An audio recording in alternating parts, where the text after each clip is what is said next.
It is 3 in the morning. The target doesn't know it's a target yet.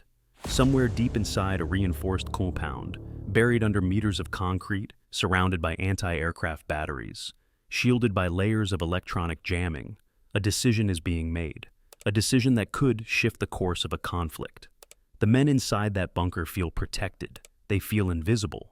They believe that distance and depth are armor enough. They believe that no enemy aircraft can reach them without hours of warning, that no missile fired from beyond the horizon could possibly find them in the dark. They are wrong. At this exact moment, somewhere over the black surface of the ocean, something has already been released. It did not launch with a roar. There was no radar signature painted across an enemy screen. No interceptor was scrambled. No alarm sounded.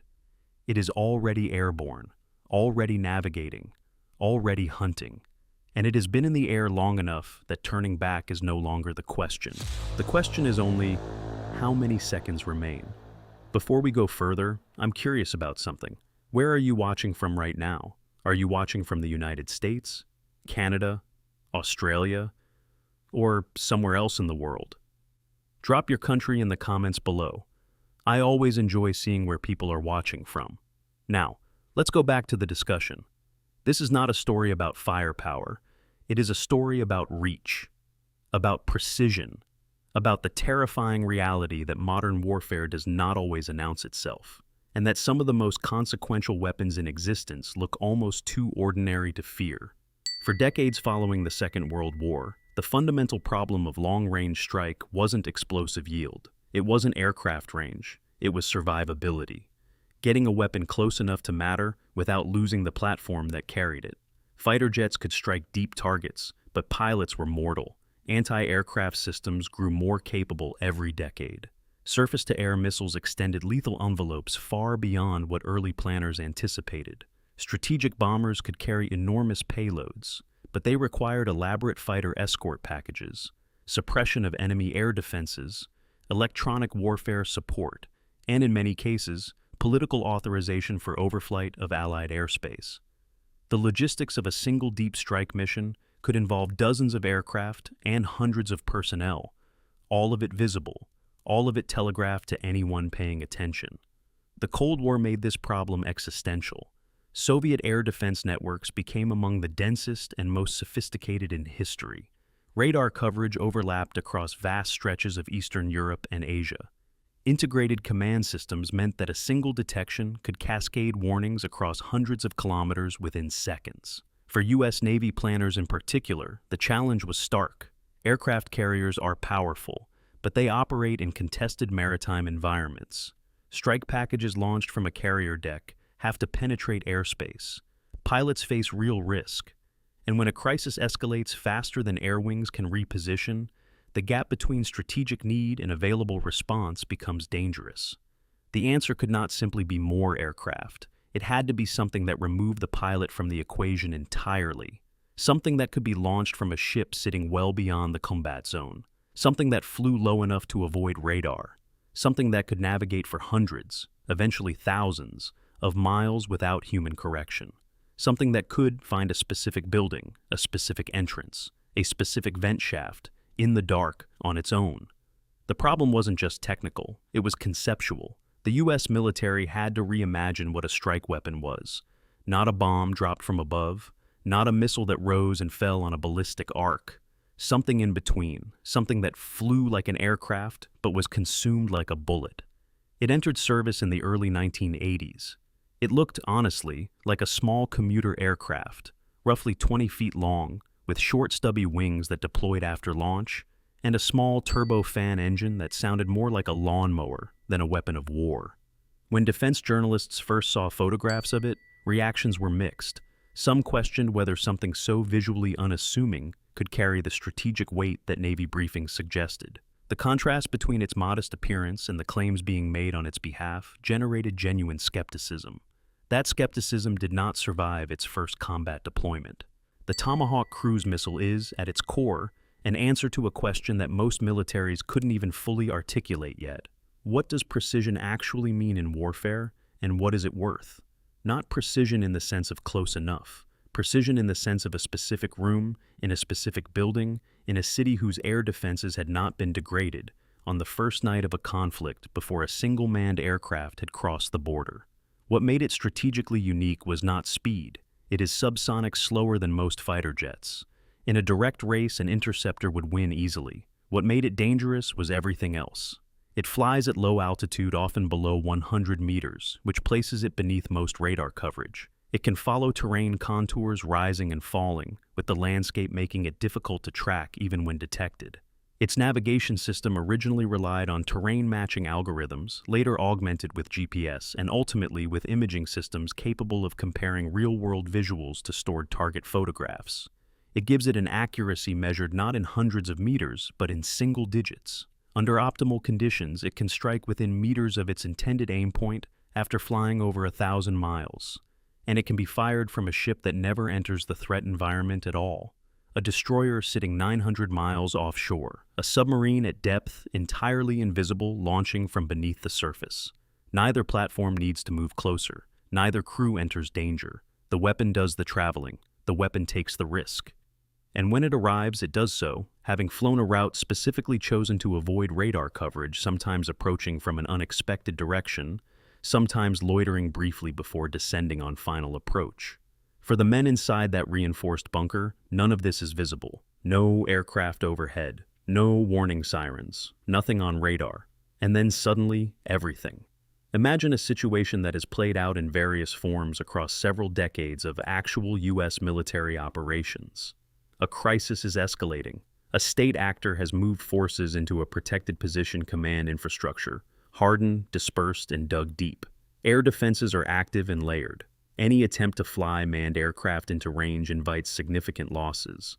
The political cost of those losses in a conflict that hasn't yet fully started could constrain the entire operation before it begins. A strike package commander doesn't reach for his air assets first. He reaches for a targeting package. The targets are selected not at random, but according to a logic. What if removed degrades the enemy's ability to coordinate? Command nodes, communication relays, air defense radar sites, not because aircraft will follow immediately, necessarily, but because degrading those systems changes every calculation the enemy makes about what comes next. Power generation facilities that feed integrated air defense networks, fuel storage that limits the mobility of armored reserves. The weapons are programmed routes, assigned terminal guidance modes, selected time on target windows established so that multiple weapons from different launch platforms arrive within the same 60-second window. From the outside, nothing appears to have happened. The ships haven't moved. No aircraft have launched. No electronic emissions have spiked in a way that would announce the opening of a strike. The weapons are already gone, already below radar coverage, already threading waypoints, already 50 miles inland, before the first radar operator notices anything unusual. On the receiving end, the psychological effect is profound and deliberately so. There is no warning time. There is no intercept opportunity in the traditional sense. The weapon is small, flying low, and fast enough to complicate short-range air defense engagement. And by the time any ground-based system locates it, the terminal phase has already begun. The first indication that something has happened is the explosion. Then another, then another. Time to arrive together from multiple approach vectors, ensuring that the destruction of one node doesn't allow operators at adjacent facilities to take protective action. For a military commander on the defending side, this creates a problem that goes beyond the physical damage. It creates uncertainty. If the strikes came without visible warning, what else might already be in flight? What was targeted that hasn't been hit yet? The moment a state actor realizes they are under this kind of attack, decision cycles compress dangerously. Responses become reactive. And reactive decisions in a fast-moving crisis tend to compound errors rather than resolve them. That compression, that forced urgency on the defending side, is part of the weapon's design logic. The goal isn't just to destroy specific structures, it's to deny the enemy the ability to think clearly under fire. What the Tomahawk introduced to modern warfare was a new category of strategic pressure. Before long-range precision cruise missiles existed, a state actor behind a capable air defense network had a reasonable expectation of warning time. That warning time was operational breathing room. Cruise missile technology eliminated that breathing room. In '91, the opening hours of Operation Desert Storm included Tomahawk strikes launched from ships and submarines. The weapons flew through one of the most densely populated air defense environments in the Middle East and arrived where they were sent. For rival military planners, that demonstration changed doctrine permanently. The calculus of deterrence shifted. A state with standoff strike capability possesses a form of leverage that is difficult to match symmetrically. It doesn't eliminate the risk of war, but it changes the shape of the risk. It tells potential adversaries that geographic distance is not protection. Investment in air defense networks, while valuable, doesn't create impunity. A hardened bunker, no matter how deep or concealed, exists on a list attached to a weapons inventory that doesn't require anyone to fly overhead. For some state actors, it accelerates investment in their own standoff strike capabilities. For others, it drives investment in hardening and dispersal or in electronic warfare to degrade guidance systems. Neither response is cost-free. Both consume resources that would otherwise go elsewhere. The weapon doesn't have to be used to create strategic effect. Its existence does part of the work continuously. Variants that followed the original design expanded the envelope in every direction. Anti-ship configurations and nuclear-capable variants broadened mission sets during the Cold War. Maritime strike versions engaged moving surface targets. The Block 4 introduced a loitering capability, allowing the weapon to circle a target area awaiting updated targeting. That capability turned a precision strike weapon into something closer to a persistent surveillance and strike asset. The Block 5 extended this with improved navigation resilience and reduced electronic emission signature. Enhanced terminal guidance and a maritime strike variant restored the ability to engage ships at sea. The weapon is being adapted not to fight the conflicts it helped win, but to remain relevant against studied adversaries. More electronic warfare resistance and better low-observable flight profiles are being prioritized. Integration with networked targeting allows retargeting during flight based on sensor feeds from other platforms. The fundamentals, though, remain what they were when the concept first emerged. Long range, precision, survivability of the launch platform, removal of human pilots from the terminal risk environment. These principles haven't become less valuable. If anything, as anti-access and area denial systems have grown more sophisticated, as adversaries have invested heavily in capabilities designed specifically to push U.S. carrier strike groups further from coastlines, the strategic value of a weapon that operates comfortably at the ranges those denial systems create has increased. Somewhere, tonight, a ship is on station.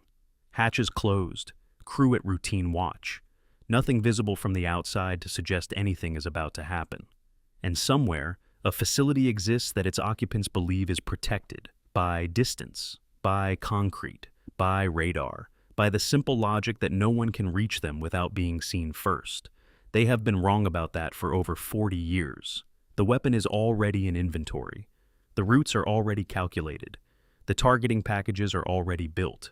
The only variable left is the order. And when that order comes, if that order comes, there will be no warning, no contrails, no sound until the moment it is far too late for sound to matter. That is not a threat. That is simply the shape of modern war. And the men inside that bunker, if they are paying attention to history, already know it.